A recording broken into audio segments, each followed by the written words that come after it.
Yon, hello, what's up? Magandang araw. Meron tayong luluto ngayon. Mabilisan lang, kulawong talong na nadiscover ko sa Laguna.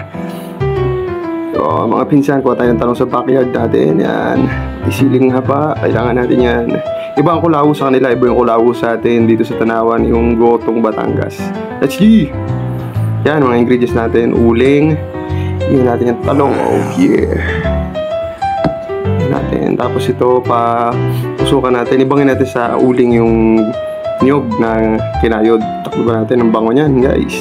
Alright, bigyan natin suka, tapos pipigayin natin, lalagay na, kukunin natin ang gata niya, kayatin na natin yung sili, sibuyas, lalahok natin yan doon, may sa nakuha natin gata, paminta, betchin, asin, ilagay na natin yung mga ginahit natin at mekos-mekos lang natin.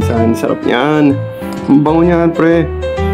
Silipin natin yung talong natin, pwede na yan, talupan na natin.